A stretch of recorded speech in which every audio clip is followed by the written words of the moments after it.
So at this point, we've got a pretty good car built, right? I'm not trying to do every little detail in this car.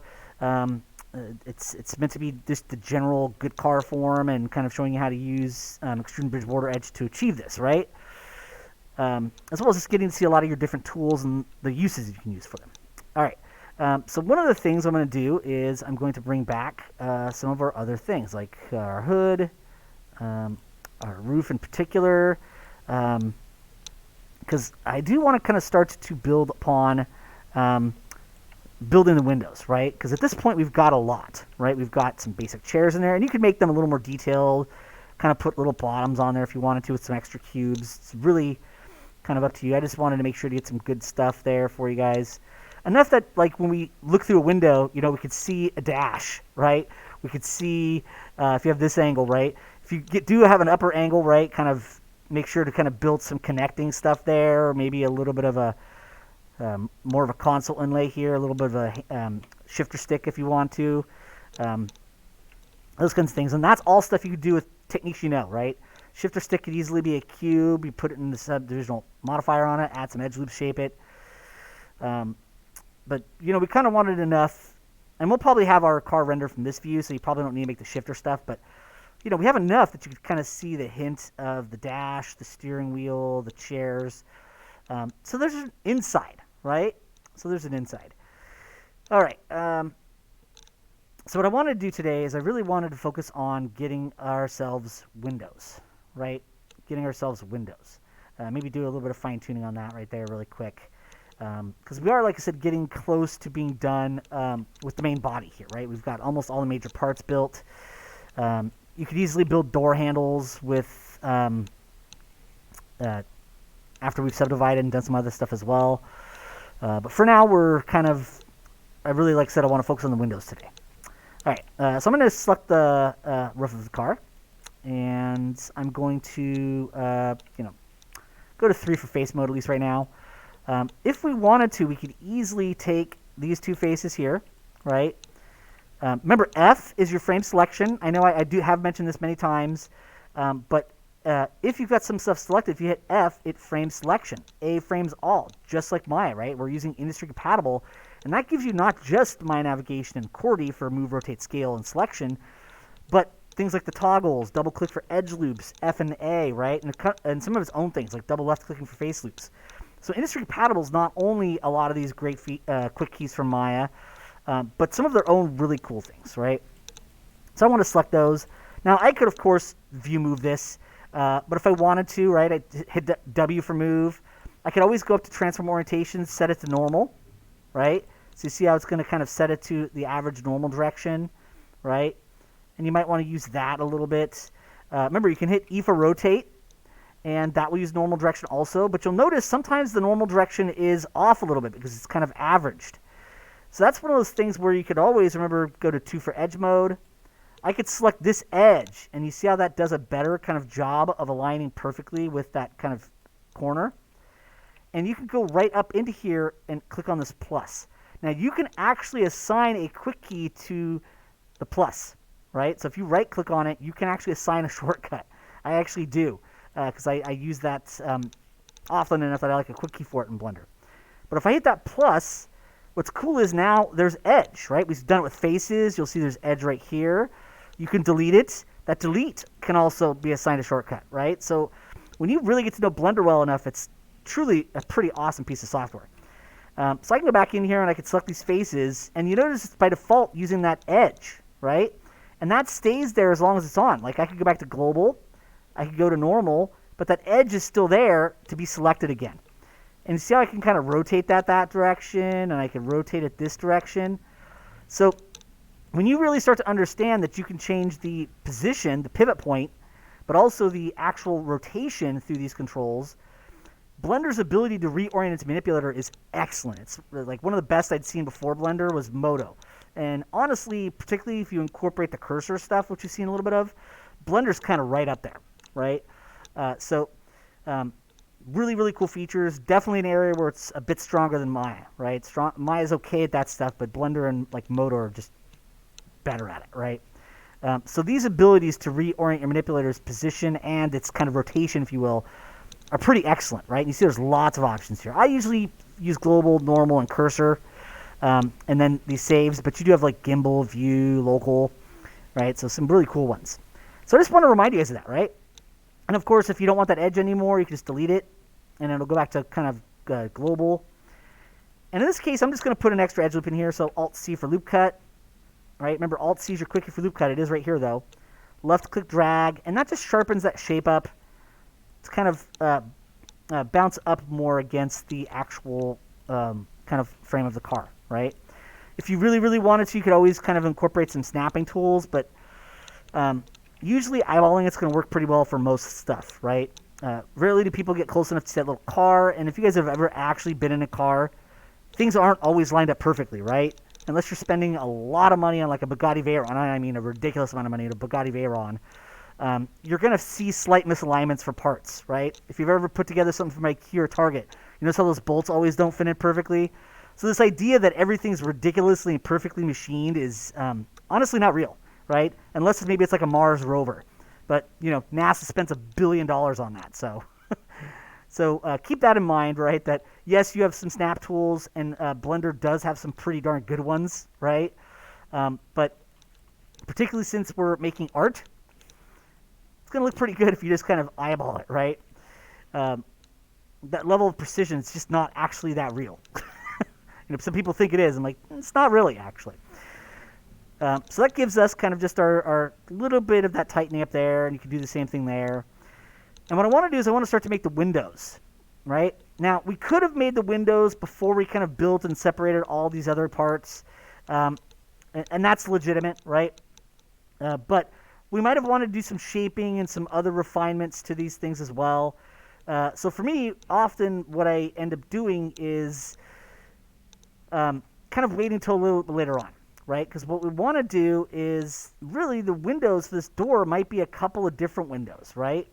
And so in this case, what I'm going to do kind of, and let's kind of focus maybe on the front window first. I'm going to go to 3 for face mode. And what I'm going to do is I'm going to select some of these faces kind of right up here, right? So say kind of those guys, maybe right here, kind of those 3, right? What I could do is I could duplicate those, right? Control D for duplicate, right?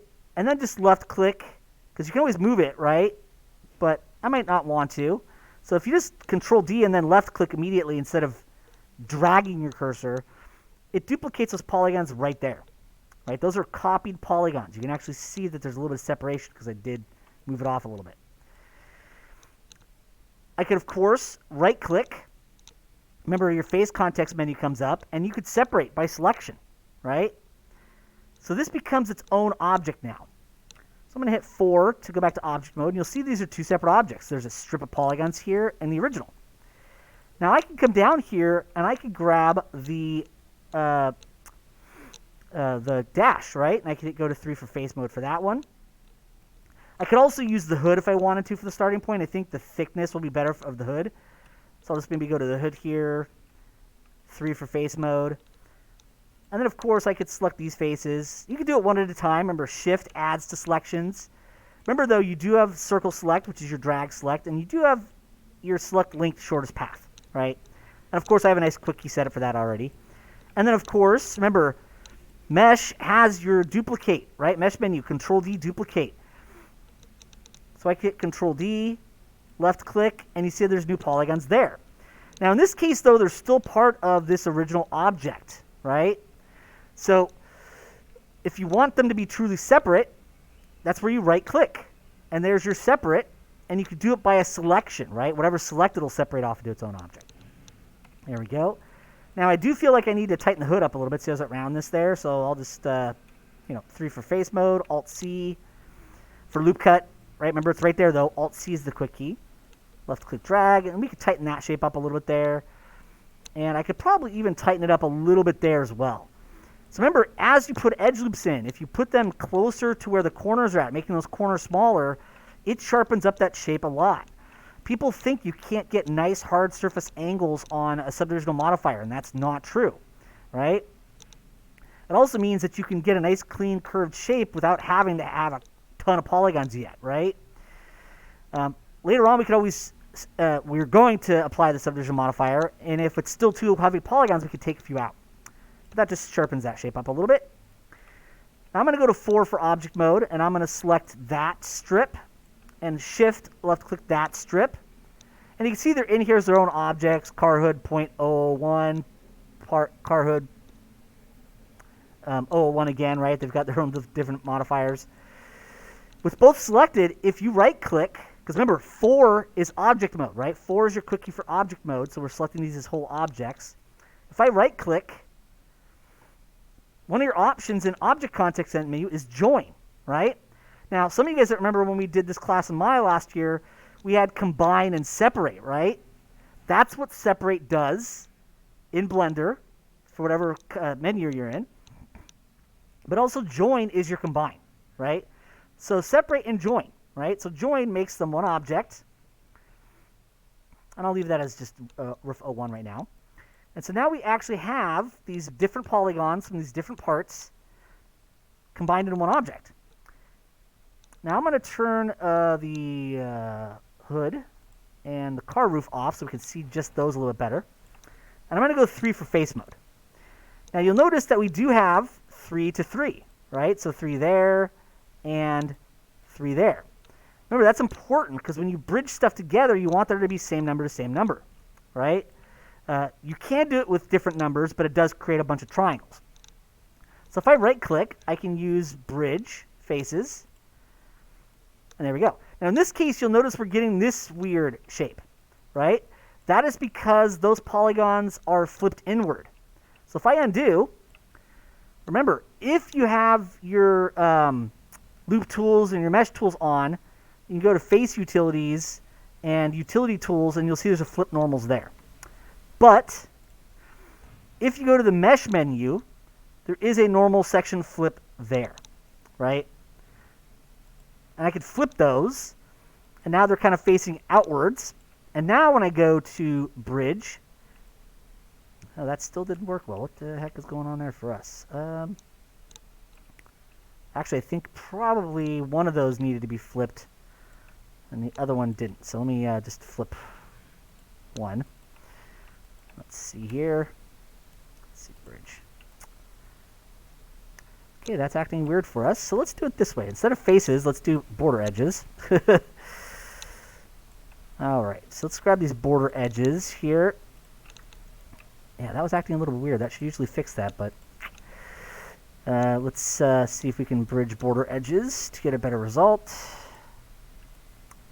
There we go. Okay, so bridge border edges work better. Also, you can, after the fact, flip these. So that's the other thing, too, is I can go back and select these faces. But whenever you get this weird sharp edge stuff, that's what's happening. But you see how I could just select the ones that are the troublemakers and flip them, right? So you can always flip them after the fact, right? But now you see we have quite a bit of that window that we wanted, right? So this is actually good. I'm glad we kind of had that slight trouble because that points out that your direction that your polygons are facing for bridges can affect how it bridges, and that you could specifically flip normals after the fact, right? All right, so let me bring back the hood and the roof. And there we go. We've got a lot of what we need there, right? Now, of course, I could do some little tweaks here to kind of make those a little bit closer to what we want. And, of course, we could add some loop cuts in here so we can allow it to match. So Alt-C for loop cut, Alt-C for loop cut. And you see how it sharpens it up. So just get a couple in there initially, right? And that sharpens the form up a lot for us. I can then, of course, go back to my selection tool. In this case, I've got a quick key set to tweak. But remember, Q is your quick key for your selection tool. And if you keep hitting Q, it toggles through your different selection types, including the tweak tool. So I can tweak this edge up here a little bit to kind of tighten that up. And then I can come in here and I could go 3 for face mode. And you see I could tweak these out. Tweak that one out. And you see quickly and easily we can get a pretty good alignment for our window, right? So this gives us a strong starting point that we could then do minor tweaks to as we work. And now we've got a car window, right? Obviously, if you really want to try more precision, you could turn your snapping tools on. Remember, magnet. But also you could use vertex, edge, face. right, so there's one window. And really, it's basically the same kind of repeat. So the back one will be similar. The side one is going to be similar as well. In this case, maybe I'll do the back one because those are a little bit more straightforward. All right, and we still want to do a door handle and a mirror, so we'll probably do the side window and then those on Thursday, and then we'll get to our car rims next Monday. So I'm going to go back here, and I'm going to do the same process, right? So I'm going to go 3 for face mode. I'm going to select these two faces, Control D, right? Control D, left click, just creates that extrusion there. Or not extrusion, but it copies, right? Control D duplicates. That is just like Maya's Edit Mesh Duplicate for some of you guys from last year. So remember, in the Mesh menu, duplicate, that is that. Except it's actually the full duplicated. That duplicates objects and everything. So they have one duplicate that duplicates whatever you have selected. So I want to separate this though, right? It's still part of that original object. So we'll right click and we'll go down to the separate selection. There we go. 4 for object mode, so that way I can go and I can grab this back part. And we'll go 3 for faces on there. And I'll just grab, say, these 2 for right now. They're going to be a little bit thick, but we can always change the size of that a bit, right? And of course, I can hit Control D for those, and then left click to create them. Right click, separate selection. There we go. And then of course, I can go to object mode, just select that one. Remember, 4 is object, so left click on that one, shift left click on that one. And of course, we could right click join those to the one object. And I can always go back in here and briefly turn off these other parts, right? So it makes this a little easier for us to work. I'm going to go 2 for edge mode, select those, kind of move them up a little bit, just so they're kind of a little bit thinner. And then of course, we could bridge these. Now, like I said, we can go and we can grab faces, right? And if I right-click, that brings up my face context menus, bridge faces. Now, like I said, if you do run into that problem where we kind of have this stuff, you'll see that it is kind of running into some of those issues. So this is actually one of those things where I feel like it's kind of a better option to do the border edges, right, for this, right? So we can just double left-click, shift double left-click, shift double left-click, shift double left-click, then just a shift left-click there and there. Right-click, bridge edge loops. And you see how it worked pretty well for us. You might need to select all of them and flip normals, right? If the normals look a little bit weird, sometimes you still have to go into Mesh, normals, flip. There we go. See how it should kind of look brighter like that? So the bridge border edges definitely was working better for us, but particularly in this case, right? Usually bridge faces is pretty great though. But that starts to give us kind of some basic starting points for this, right? I'm going to bring back the roof and body. And then of course, if we need to, we can bring these down a little bit. And then it's just tightening up some of the shapes, right? So I could always go in here and just tweak these a little bit. And then of course, Alt-C for loop cut. To kind of put some extra edge loops in here. And you see how that automatically right there helps to tighten up that shape a lot. I'm going back to my tweak tool. Remember, Q will toggle you through. It turns the selection tool on, but it toggles you through there. And then I can bring this edge over and this edge over. And I'd say this face. So we'll go to 3 for face mode, bring this face over. Now you will have to adjust it a little bit from each angle, right? So you can kind of slowly tweak these down here to get that shape tighter and tighter. And if need be, Alt-C for loop cut to put an extra edge loop in there. And then, of course, we can go right back in here and make some of those minor adjustments again, just to kind of get that shape closer to what we want. There we go. But you see how we can actually get those windows to fit pretty darn well for us, right? So it really is just about kind of getting a starting point, getting enough geometry to do what you want, and then you just make little adjustments, right? Now we've got that back window. Obviously, you could just grab some faces and just solidify them and then move around to create shape. That'll create basically the same kind of geometry as well. But you can see how we start to get those windows in there. They're all quads. The shape's overall working pretty well for us. Like we said, minor adjustments can always be done just to kind of give us more the exact shape we want for it. There we go. But it's also great because it gives us a little more practice at bridge. It gives us a little more practice at tweak tool, as well as just shaping and duplicating, right? If you already have geometry that fits a lot of the shape you want, you might as well start from that, right? You might as well start from that instead of trying to build it all from scratch. Nothing wrong with building all from scratch, but if I've already got a lot of shape kind of started, it makes a lot of sense to kind of go with that already, right? So there we go. So we've got some windows on there, and I think that'll probably be a great place to stop for today. And we'll come in and do the door handle, the mirror, and the side window on Thursday. All right. But once again, nothing really new there, right? It's a lot of the same tricks and techniques we've been using the whole class. Bridges, bridging border edges, loop cuts, right? Alt-C for loop cuts, tweak the shape. But we also see that by starting from what you already have, it already gives you a lot of the alignment you want without necessarily having to result to snap tools. Okay, so that's a good place to kind of stop there for that. Turn the recording off.